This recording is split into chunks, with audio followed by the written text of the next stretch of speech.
e não peques mais.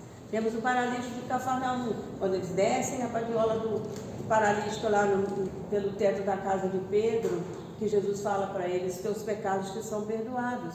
Os fariseus dizem: quem é esse? Quem pensa que é perdoar o pecado dos outros? Só Deus pode perdoar. E Jesus percebe e fala assim: o que é mais fácil de dizer? Teus pecados te são perdoados, ou levanta-te e anda? E o paralítico levanta e sai andando. Jesus conta a parábola do filho pródigo, que pede a herança antes da morte do pai. Olha que absurdo.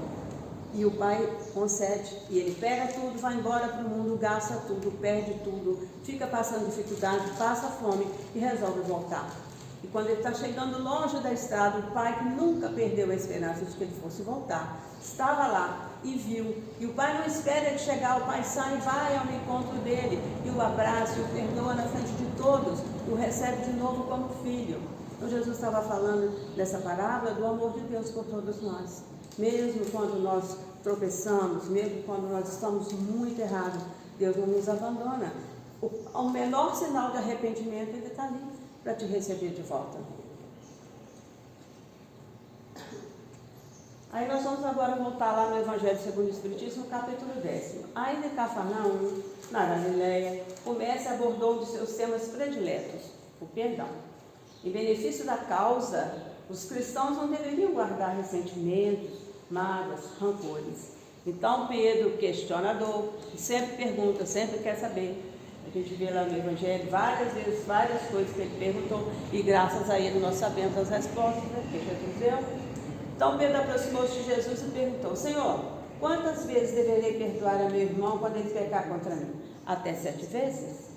Segundo a orientação rabínica lá do judaísmo, razoável perdoar as ofensas até 3 vezes. Então Pedro, querendo agradar, ao invés de falar só 3 vezes, como o judaísmo ensinava, ele amplia, ele fala 7, né? Revelando ter assimilado os novos princípios, né, de Jesus. Jesus foi além: não te digo 7 vezes, mas até 70 vezes 7, ou seja, sempre. Aí a gente costuma brincar, às vezes ele estava falando 70 vezes 7 cada vez, né? Cada erro, né? Cada erro, toda erro. O mestre sempre aproveitou as menores oportunidades para ensinar a necessidade do perdão. É o que eu estava falando. Quando Jesus fala lá em Mateus 5, quando ele fala: se pois, ao trazeres ao altar a tua oferta, aí te tentarem é aqui, ó, que eu não enxergo lá. Aí te lembrares de que teu irmão tem alguma coisa contra ti, deixa perante o altar a tua oferta, vai primeiro reconciliar-te com teu irmão, e então, voltando, faz a tua oferta. Reconcilie-te, que eu já falei, com o teu adversário, a mulher adulta, o filho pródigo e o Pai Nosso. No capítulo 6 de Mateus, ele fala do Pai Nosso: perdoai as nossas ofensas, assim como nós perdoamos aos nossos ofensores ou a quem nos tem ofendido. Então ele já coloca ali no Pai Nosso o perdão, assim como ele coloca o valor de cada dia. O pão nosso de cada dia nos dai hoje. Ele não fala: o pão nosso dai sempre, não, de cada dia. Por quê? Não se preocupem escondido amanhã, basta cada dia o seu cuidado. Significa que a gente tem que ficar folgado? Não. Significa que a gente tem que viver o hoje. O passado já aconteceu, não tem como mudar mais. Então o passado vai servir de lição. O que eu fiz de errado, eu não devo repetir. E o que eu acertei, eu vou repetir e colocar na minha vida. O futuro não nos pertence. Quem de nós sabe de futuro? Ninguém. Então o que nos resta? O hoje. Que hoje é esse que eu estou falando? Esse dia que eu estou vivendo agora. Porque segunda-feira não é hoje, é amanhã. Eu não controlo a segunda-feira. Então eu tenho que resolver a minha vida, fazer o que eu preciso, consertar o meu coração hoje, todo dia um pouquinho. Essa é a proposta da doutrina espírita: sermos melhor um pouquinho a cada dia.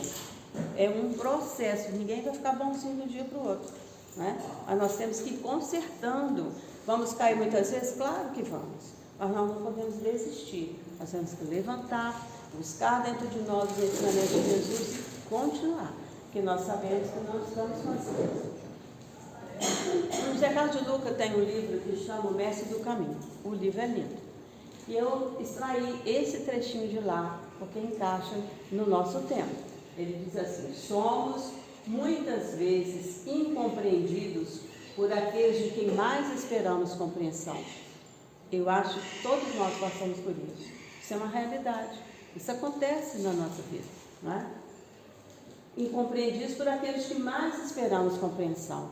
Quanto mais próxima a pessoa da gente, mais difícil de nós perdoar. Muito mais difícil. Porque aquilo vem de uma pessoa que você nunca esperava. Nunca passou pela sua cabeça isso. E a pessoa fez. E aquilo te fere profundamente. Então, nesse caso, o perdão é realmente mais difícil para conceber, não é? Amigos desaparecem nas horas em que mais precisamos de apoio. Você acha que tem, exemplo, né? 10 amigos, todos convivem com você, encontram, participam de tudo com você, até o dia que você fica doente. Provavelmente, os 10 amigos não estarão juntos, né? Muitos não comparecerão, e isso dói, isso machuca, e isso complica a gente perdoar. A ingratidão nos é atirada na face por parte de quem nossas mãos um dia socorreram. Quantas vezes nós ajudamos alguém e na hora que nós precisamos surge a ingratidão? Isso complica a vida da gente, né? Essas situações costumam nos levar a sentimentos de mágoa, raiva e desilusões e podem trazer revolta e desencanto ao nosso mundo íntimo se não forem dissolvidas a tempo. Quando esse quadro se instalar em nós, é sinal de que soou um alarme de incêndio em nossa vida, chamando-nos urgentemente a utilizar o extintor do perdão.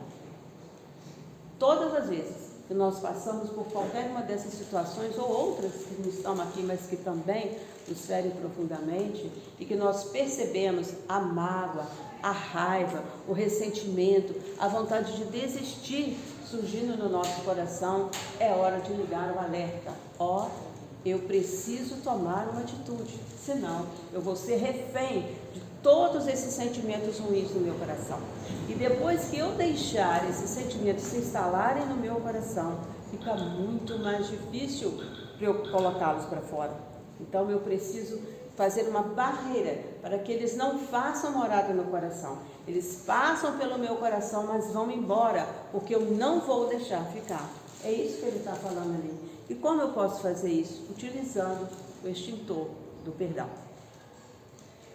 Só que aí, um perdão completo, como deve ser, vai ser um tanto difícil devido à situação de serem pessoas muito próximas, de você não esperar nenhuma atitude daquelas, de você ver que você não seria capaz, talvez, de fazer assim, né?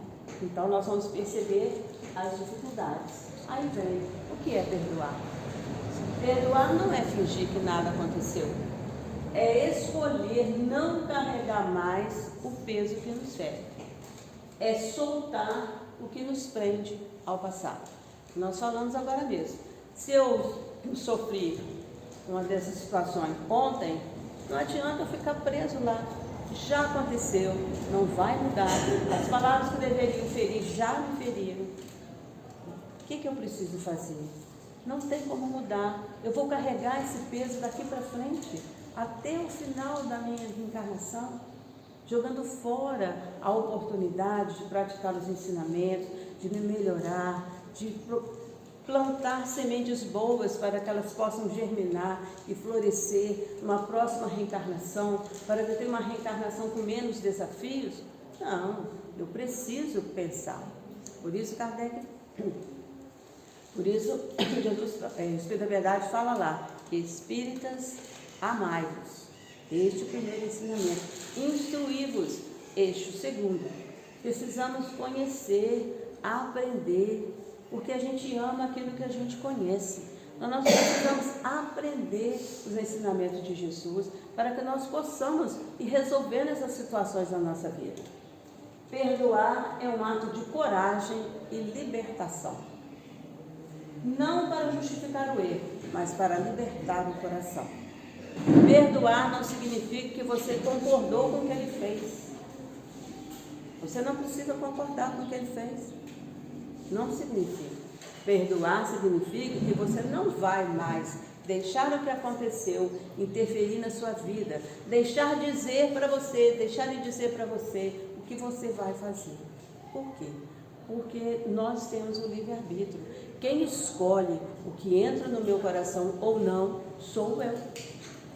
Lá no Evangelho segundo o Espiritismo, no capítulo 9, do item 10, fala: todas as virtudes e todos os vícios são inerentes ao Espírito. A não ser assim, onde estaria o mérito e a responsabilidade? Então, o livre-arbítrio conduz a nossa vida. E quanto mais nós estudamos, quanto mais nos aproximamos dos ensinamentos de Jesus, mais fácil fica escolher acertadamente, sem equívocos. Essa é a proposta, porque Deus respeita o nosso livre-arbítrio. Então, a responsabilidade é nossa da escolha. Então, se eu escolho perdoar, eu tiro esse fardo pesado dos meus ombros, eu começo a recuperar a minha alegria, eu começo a voltar a participar das coisas, eu mando a depressão embora, eu mando a tristeza sair porque não vai ter lugar para ela mais, mas eu preciso fazer. Então, antes, quando apareceu o alerta do incêndio, quando eu senti que eu estou muito magoada, que mexeu demais comigo, que eu mudei a minha vida por isso, chegou a hora de utilizar o extintor do perdão. Não significa que eu vou voltar a conviver muito próximo daquela pessoa. Quando Jesus fala amar os inimigos, ele está falando para respeitar, para não desejar mal, para não fazer grosseria. Mas não está falando que você tem que amar os inimigos como você ama o seu amigo. Porque por enquanto nós ainda não conseguimos fazer isso. Mas nós conseguimos sim desejar o melhor para ele, cumprimentá-lo quando ele passar, não falar mal dele para ninguém. Isso nós podemos fazer. Amar os inimigos. Perdoar é abrir espaço para a leveza, para o recomeço, para a paz que floresce quando decidimos seguir em frente sem rancor. Quem perdoa não esquece, mas aprende a viver em paz com o que passou. Esquecer nós não vamos, né? Claro que não vamos. Mas nós vamos aprender a viver em paz. Ficar carregando peso, estamos agindo contra nós. Então deixa aquilo para lá, segue o seu caminho, tenta seguir os ensinamentos, reconstrói a sua vida apesar do que aconteceu e vai em frente, para que nós possamos ficar mais leves. E aí nós vamos contar a outra história. Lenços verdes. Um grupo de jovens resolve fazer uma viagem turística rumo à Flórida, deixando a região fumarenta de Nova York. Entraram no ônibus sempre muito alegres e extrovertidos. Todavia, no ônibus, viajava um cidadão sempre calado e voltado para dentro de si mesmo, porquanto esquivo e não aceitava abrir conversa com ninguém. Não só calado, mas profundamente triste, contrastando com a alegria juvenil do ambiente. Mordiscava os próprios lábios e parecia em pensamentos estranhos. Uma jovem do grupo, no entanto, conseguiu se aproximar deles e fez as perguntas que todos desejariam fazer sem que tivessem coragem. Qual é o seu nome? Vingo. Que nome interessante. Você é casado? E ele responde: não sei se sou casado. E ela pergunta: como pode ser isso? E ele explica: estou saindo de uma penitenciária. Da prisão, escrevi para minha mulher que estaria ausente por muito tempo e que se ela não aguentasse, se os nossos filhos começassem a fazer perguntas e isso lhe fosse muito doloroso, me esquecesse.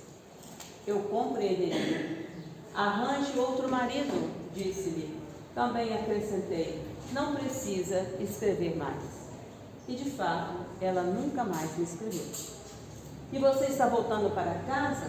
É isso mesmo, pois quando na semana passada me concederam um livramento condicional, escrevi a minha mulher de novo. Existe na entrada da cidade onde morávamos um grande cavalo. Se ela ainda me quisesse de volta, deveria amarrar um lenço verde à árvore. Se pelo contrário não me amasse mais, não amarrasse lenço algum. Meu Deus! Exclamou a jovem comovida. Os jovens todos ficaram sabendo da história. O ônibus começou a se aproximar da cidade. Todos olhavam pela janela. Por fim, surgiu o frondoso cavalo. Ringo parecia petrificado. De repente, levantou-se com seus olhos brilharam. O cavalo parecia uma árvore de Natal. Havia nele 20 ou 30 lenços verdes. Era uma mensagem extraordinária de boas-vindas. Os jovens se puseram a gritar, chorar e dançar dentro do ônibus. Ringo desceu e foi ao encontro do perdão, do amor e da fé. É uma história assim, simples, mas que caracteriza muito bem o perdão. Nós falamos agora mesmo, né? A dificuldade de um acontecimento na vida que mudou a vida daquela família. Provavelmente a esposa ficou magoada com tudo que aconteceu, né? Ficou cuidando das crianças sozinhas, as crianças fazendo perguntas e você tentando contornar a situação para não falar a verdade, criar mais problemas para as crianças. Ficou preso vários anos e quando ele resolve voltar e fala do lenço verde, ele esperava ver o quê? Um lenço verde. Era que precisava de um lenço verde. Mas ela mostrando o quanto perdoava, o quanto ele era querido de volta, ela coloca 20, 30 lenços verdes para que ele não tivesse dúvida para voltar para casa. E se nós formos fazer uma comparação, é que Deus faz conosco. Todas as vezes que nós vamos lá, Senhor, me perdoa, eu fiz errado, de novo, o Senhor me perdoa. E de repente, uma coisa que a gente esperava há tanto tempo acontece, o seu coração fica quieto, você retoma a atividade, você começa a ver que Deus respondeu de várias formas na sua vida ao mesmo tempo. E às vezes a gente nem percebe. Só quando chega lá na frente, e a gente olha para o que aconteceu lá atrás e fala, nossa, naquele momento tão difícil, aconteceu isso de bom, fulano me ajudou, eu resolvi um problema que me incomodava há tanto tempo. E no dia, na época, a gente às vezes nem percebe. A gente só vai ver depois o quanto Deus esteve presente, quantas coisas começaram a resolver na nossa vida.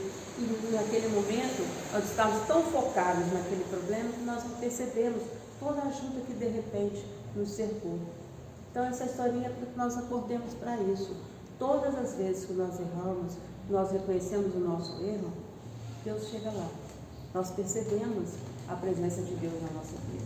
Porque em alguns momentos de dificuldade, principalmente em relação ao perdão, quando nós estamos enfrentando uma situação muito difícil, não sei se já aconteceram com vocês, mas em momentos muito difíceis, nós temos a sensação de que a nossa prece não é ouvida. Que nós estamos fazendo a prece, que nós estamos ali, mas que a gente não está sendo ouvido. É como se tudo ficasse afastado de nós. A espiritualidade, a presença de Jesus, parece que fica aquele vazio, aquele silêncio. E nós ficamos sozinhos com a nossa oração. Quando na verdade não tem silêncio nenhum. A espiritualidade continua ali, Jesus continua conosco. Nós aqui estamos com o coração tão apertado, estamos tão envolvidos por essas emoções negativas, que nós não conseguimos percebê-los ali. Nós não conseguimos a sintonia com eles. Vamos voltar lá no filme Nosso Lar. Quem assistiu o filme Nosso Lar, vê que André Luiz vai para o umbral. O tempo todo que ele está no umbral, a espiritualidade está lá, a gente vê no filme. Passam perto dele, ele não consegue perceber, porque ele estava ainda cheio de revolta, não estava entendendo o que estava acontecendo, ele já tinha feito muita coisa errada também quando estava encarnado aqui, ele não consegue perceber. Até que um dia, ele já cansado, não aguentando mais, ele fala, eu não aguento mais, o que eu preciso fazer para sair daqui? Quando ele pensa assim, ele vê a espiritualidade, ele vê os irmãos que estiveram ali o tempo todo, passavam o tempo todo. E outros também não viam, porque ainda não tinham compreendido que precisava querer sair dali e transformar os pensamentos e os sentimentos. Quando ele consegue fazer isso, eles chegam e conseguem retirar de lá, porque ele demonstrou a vontade de sair. Então é isso que Jesus fala, perdoe, mesmo que no primeiro momento seja difícil, vai fazendo aos poucos. Eu tenho uma amiga que diz que ela teve um problema sério, precisou perdoar, e ela viu que era muito difícil. Então ela começou a fazer assim. Primeiro eu fiquei assim, colocando uma indiferença. como se aquilo não me incomodasse mais, como se eu não precisasse encontrar mais com aquela pessoa, e afastei um pouco da pessoa e fui assim. Aí depois eu comecei a perceber que eu via a pessoa na rua e aquilo não me incomodava mais. Eu não sentia aquela vontade, eu não esqueci o que ela fez, mas aquilo não doía mais. Eu pensava naquele momento e o meu coração não doía mais. Eu comecei a perceber, não, então agora eu realmente estou começando a perdoar. Não me incomoda mais, não mexe comigo mais. Então, assim eu fui conseguindo perdoar, que era uma situação realmente muito constrangedora. Então, é uma prática que nós podemos colocar quando for muito difícil e perdoando aos poucos. Você vai tirando aquilo do seu coração, até que você tira tudo. Você lembra do que aconteceu nitidamente, mas aquilo não te magoa mais, você não fica triste mais, embora você não esqueça.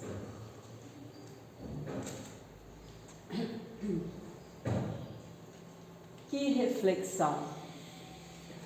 Que aprendamos a respirar fundo antes de reagir. Porque nós nos preocupamos com a ação, mas nos esquecemos da reação. E Jesus fala lá, se alguém te bater na face direita, oferece-lhe a outra. O que ele está fazendo? Reaja diferente. Reagir. Não só a ação. Nós temos que prestar atenção no que nós fazemos, claro. Mas nós vamos prestar atenção na nossa reação. Quando a provocação vem do outro, vem de fora, que nós não controlamos o coração do outro, eu controlo o meu. O do outro eu não consigo controlar. Então a minha reação vai mostrar exatamente quem eu sou, quem eu estou me tornando depois de me aproximar dos ensinamentos de Jesus. A forma como eu reajo. E às vezes nós não prestamos atenção, mas nós influenciamos as pessoas com a nossa vida simples.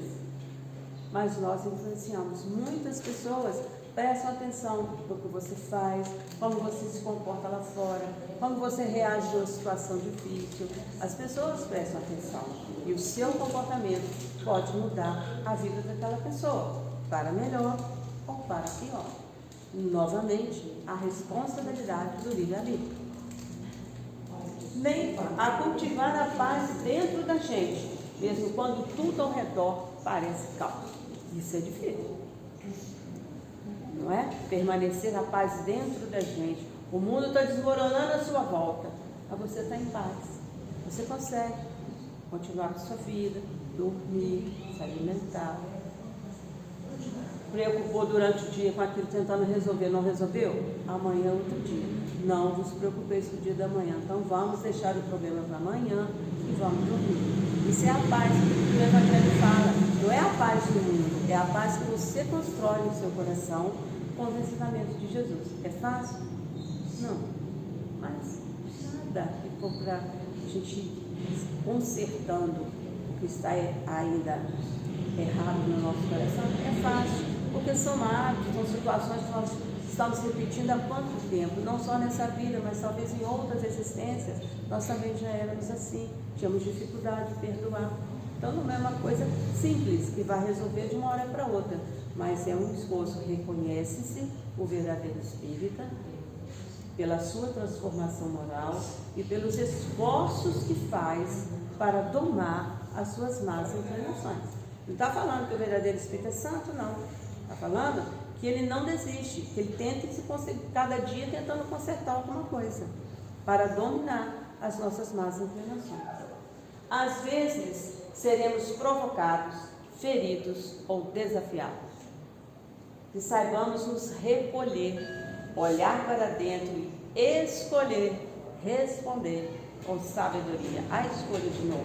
O que é a escolha? O livre-arbítrio. Eu uso o livre-arbítrio toda hora. Hoje, domingo, levantamos. Mas hoje é 9 horas lá para o grupo. Hoje é domingo, estou muito cansado. Trabalhei a semana inteira. Não vou ficar mais um pouquinho. Livre-arbítrio. Você escolheu. São coisas simples que mudam a sua vida. Não é? Nós estamos precisando estou com problema de saúde, preciso mudar a minha alimentação. Ordens médicas. Eu vou mudando a minha alimentação. Até que chega um domingo, né? O almoço de domingo a gente sempre melhora um pouco, e lá tem uma coisa que você não pode.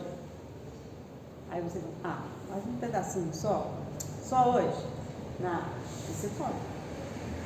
Não estou falando que está errado, não é um problema sério, não. Estou querendo mostrar como as escolhas acontecem e nós não percebemos. Então, da mesma forma que você escorrega ali, e pega um pedaço daquele bolo que você não poderia comer, você escorrega em uma outra coisa. Que são essas pequenas coisas do dia a dia que vão formando o nosso caráter, que vão fortalecendo a nossa vontade. Vocês já pararam para pensar que tudo, que quem controla a nossa vida é a nossa vontade? E a vontade tem companheiros, a razão fala, faz não, isso está errado. Aí você fala assim, mas ninguém vai ver, ninguém vai saber, por que eu não vou fazer? Né? Aí a razão fala de novo, mas você sabe, Deus sabe, como é que você vai fazer? E você fica naquele dilema, você fala, não vou fazer, você escolheu.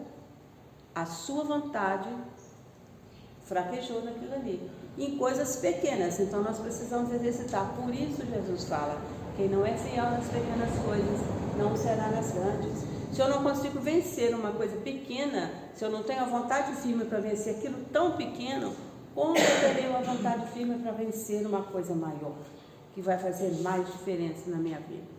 Então, essas pequenas coisas do dia a dia são exercícios para que nós possamos nos preparar para quando chegar a hora de utilizar o livre-arbítrio por um grande acontecimento, um acontecimento que vai mexer com a minha vida, eu tenha um livre-arbítrio refinado, com responsabilidade, com fundamento, e falar, eu vou fazer, porque é o certo fazer. Que tenhamos coragem de ocupar o nosso lugar com respeito, de dizer o que precisa ser dito sem ofender, de manter firmeza, sem perder a ternura. Nós estamos vivendo um momento difícil no mundo, né? As pessoas parecem que perderam isso, a ternura, a compaixão, a empatia. Parece que pararam de compreender que o verdadeiro tesouro que Jesus fala no Evangelho é o tesouro que nós ajuntamos no céu, ou seja, no nosso coração. É o que nós colocamos no nosso coração que irá nos acompanhar quando nós voltarmos ao mundo espiritual. O patrimônio construído aqui, material, vai ficar. Nós não vamos levar. Nós estamos falando contra o patrimônio? Não. Nós estamos falando sobre colocar isso como prioridade. Porque a prioridade nossa é nos melhorarmos interiormente. Por isso nós recebemos de Deus esse ato de misericórdia, que é a reencarnação. Não é para a gente juntar dinheiro. Tudo bem se você trabalha, você juntou o dinheiro, você, né, veio com todo o necessário para que você progrida na sua vida, tudo bem. Agora, como você vai usar isso? O que você vai fazer com isso? Aí já é outra história, né? Então nós temos que prestar atenção nisso. Temos que trabalhar, precisamos ter uma vida, todos nós queremos uma vida digna, uma vida com certo conforto, nós estamos encarnados, precisamos, o corpo material precisa de determinadas coisas, isso é verdade. Mas esse não é o nosso objetivo principal, nós não estamos reencarnando para isso, nós estamos reencarnando para ir melhorando o nosso coração, para ir adquirindo virtudes e eliminando os nossos defeitos. Essa é a prioridade, esse é o objetivo. Então, que nós tenhamos esse cuidado. E o perdão está aí, inserido aí. Eu preciso ir aprendendo aos poucos a perdoar, a dissolver no meu coração, porque senão lá na frente eu vou voltar em outra existência e vou passar pelas mesmas dificuldades.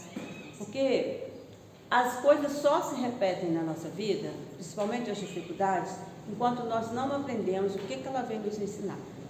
E nós sabemos que as dificuldades são oportunidades para o nosso crescimento. Então, se eu estou passando por determinada dificuldade, eu não tenho que ficar, mas por que comigo? Eu leio, eu estudo o Evangelho, eu vou no grupo espírita, eu trabalho, e isso acontece comigo? Não, você tem que pensar, para quê? Para que isso está acontecendo comigo? O que eu preciso aprender? O que eu preciso modificar e que eu ainda não entendi? A partir do momento que você entende e que você modifica, aquela situação não se repete mais. Repare para ver. E é verdade. Que o nosso coração não se torne refém da raiva. e que as emoções que nos atravessam não apaguem a nossa clareza. Vocês já pararam para pensar quando nós ficamos com muita raiva, como a gente fala coisas que segundos depois você arrepende de ter falado? Aí você vai pedir desculpa. Só minha filha, as palavras que iriam magoar já saíram e já magoaram. Aí vai depender do trabalho do outro, do quanto aquilo vai magoar, como ele vai te perdoar e o seu trabalho, como você vai pedir desculpas, como você vai pedir perdão. Então isso é muito importante, não deixar que as emoções que nos atravessam não apaguem a nossa clareza, porque na hora da raiva a gente faz coisas, a gente fala coisas, que a hora que a raiva passa, você arrepende. E aí? Fica muito mais difícil. Pega uma folha em branco, uma quadra em branco, amassa, abre ele de novo, passa bem a mão, pega um ferro elétrico, passa nele. Ele vai desamassar? Vai, mas ele vai ficar igual ele estava antes? Ele vai ficar com as marcas de onde você amassou. Então nós temos que prestar atenção nisso. Como é que nós vamos nos conduzir quando as coisas nos levarem a ter uma reação? Se a nossa vontade vai permanecer ou se as emoções vão tomar conta. Porque quando elas tomam conta, elas tiram o raciocínio. E você faz o que vem na cabeça sem pensar. E depois arrepende. Aí você vai enfrentar o processo do perdão. De ser perdoado e de pedir o perdão. Não devolver o mal e cultivar o amor é o que mantém a nossa alma leve. E é isso que é o nosso objetivo, manter a nossa alma leve. Como diz Jesus, estar no mundo sem ser do mundo. Estar no mundo com propósito, com objetivo, sabendo o que queremos, o que precisamos fazer, onde queremos chegar. Essa é a nossa trajetória de todos nós. E todos nós recebemos a ajuda de Deus, da espiritualidade. Jesus está lá, o convite está lá até hoje, lá em Mateus 11, 28, 30, quando ele fala: vinde a mim todos vós que estáis cansados, e eu vos aliviarei, e aprendei de mim, que sou manso e humilde de coração, e encontrareis repouso para as vossas almas, porque o meu jugo é suave e o meu fardo é leve. O jugo é o meu julgamento, o meu olhar. Por quê? Porque Jesus não julga. O jugo é suave porque é amor. O único que teria autoridade moral para nos julgar, não nos julgou, apenas amor. O Evangelho está cheio de exemplos disso lá. Como eu já falei antes, Jesus sempre ele entrava em conflito com os fariseus, os doutores da lei, mas não há no Evangelho nenhuma palavra de Jesus incitando o povo a se revoltar, de Jesus incitando os apóstolos a enfrentarem os fariseus em nenhum momento. Até quando ele é preso e é levado lá, e Pedro fica revoltado, tira a espada e corta a orelha do soldado, e fala: Pedro, não, pega a orelha do soldado e coloca no lugar de novo. Então em nenhum momento ele faz isso. Quando ele está lá na cruz, já quase morrendo ali o corpo físico, ele fala: Pai, perdoai-lhes, eles não sabem o que fazem. No fundo, não são maus, ainda estão na ignorância. Então, ele, no momento máximo de sofrimento dele, encarnado aqui, ele fala do perdão. Então, nós não vamos conseguir perdoar, precisamos aprender. É um caminho, é um degrau que nós precisamos alcançar, para que possamos sempre ir subindo esses degraus. E o perdão na companhia. Porque nós vamos encontrar pessoas diferentes, pessoas que não pensam igual a gente, que não agem da mesma forma, que agem de uma forma que nós não gostamos. Por isso Jesus fala lá: reconcilia-te com o teu adversário. Quando a gente lê no primeiro momento, a gente pensa em adversário, inimigo. Ele não está falando de inimigo, não. Adversário é quem torce para um time, eu torço para o outro.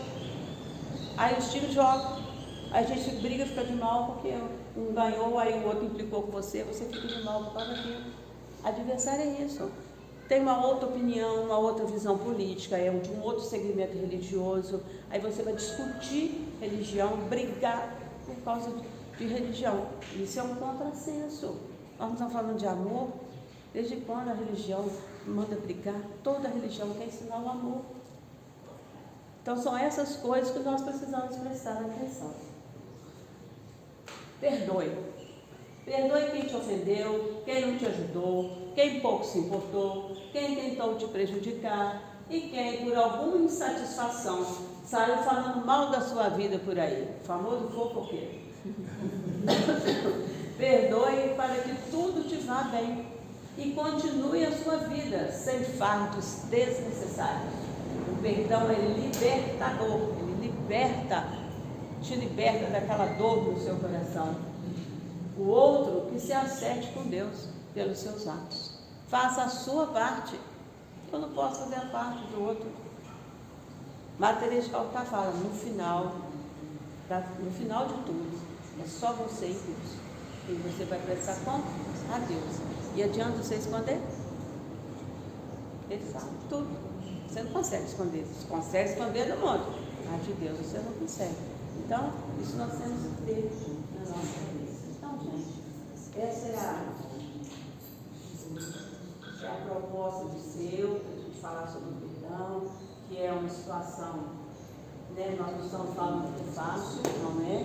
Mas não é impossível. Nada que Jesus ensinou é impossível. Nada. Nem sempre é fácil. Mas ele nunca falou que seria fácil. Mas falou que estaria conosco até o final dos tempos. Está lá no Evangelho. Então, que nós saibamos administrar esse tempo que a misericórdia divina nos deu, dessa reparação, e começando a olhar a vida com outros olhos. Jesus fala lá, o olho é a luz do teu corpo. Se o teu corpo for são, todo o teu corpo será luminoso. E ele fala lá, não ajunteis para vós tesouros na terra, onde a traça e a ferrugem os consomem, e onde os ladrões minam e roubam. Ajuntai para vós tesouros nos céus, onde a traça e a ferrugem não consomem, e onde os ladrões não minam nem roubam. E fala mais, seja o sal da terra. O sal dá sabor. Nós sabemos dar sabor à existência. Levar a que a existência fique mais saborosa. Que nós despertemos o sal da sede. Que nós saibamos ser sal para despertar a sede nas pessoas. A sede da vida espiritual. A sede de entender que nós somos muito mais do que esse corpo material. Mas mesmo o sal precisa ser usado com equilíbrio. Se eu fizer uma comida e não colocar sal, fica horrível. Mas se eu colocar sal demais, nós também não conseguiremos comer. Então Jesus fala, haja com equilíbrio, com bom senso, com compaixão, com empatia. Dizer sim quando for sim, não quando for não. Mas não é passando sobre ninguém como um rolo compressor. Utilizando as palavras que edificam, que acolham, que estabeleça um vínculo e que demonstre que realmente você está se empenhando para ser um trabalhador na seara de Jesus. Jesus nos abençoe, que tenhamos uma semana cheia de oportunidades e que, se por acaso aparecer a situação para perdoar ou pedir perdão, que nós tenhamos coragem de dar o primeiro passo.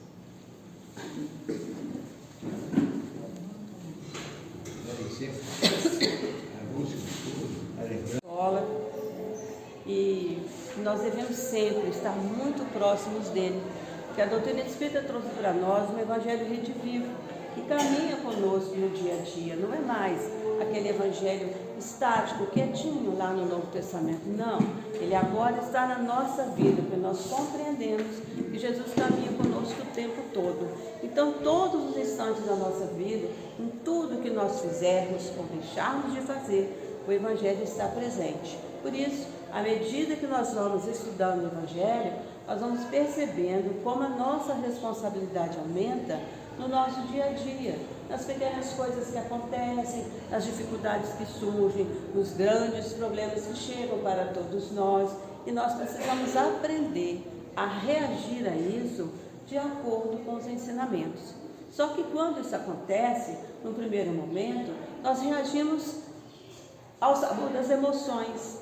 Nós nos revoltamos, ou ficamos tristes demais, ficamos até num estado muito profundo de tristeza. E aí, assim que tudo começa a acalmar, então nós começamos a lembrar dos ensinamentos. Então, o nosso propósito de todo dia é que quando acontecer essas coisas, nós pensarmos lá no Evangelho. O que o Evangelho fala sobre isso? Como eu deveria agir? Nem sempre nós vamos conseguir agir conforme o Evangelho fala.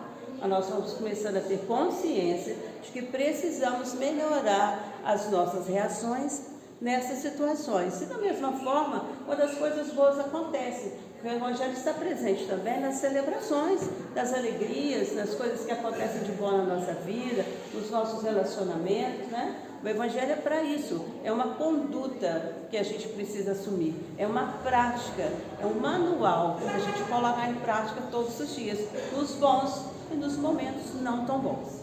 Hoje eu estou aqui representando o SEU, que é o Conselho Espírita de Unificação, que tem feito um trabalho de aproximação das casas, esse intercâmbio de palestrantes. Hoje estou aqui de Itaperuna, às vezes vem de outro lugar, tem palestrante de Bom Jesus, de vários lugares, né? Então a gente está fazendo esse intercâmbio para que a gente conheça as casas, para que o SEU participe também, porque afinal de contas aqui é o Centro Espírita Antônio de Pádua, eu sou lá do Cearense Evangelho de Itaperuna, tem o Grupo Humberto, vários outros grupos espíritas que nós conhecemos, mas no final das contas, nós todos pertencemos à mesma casa, a casa espírita.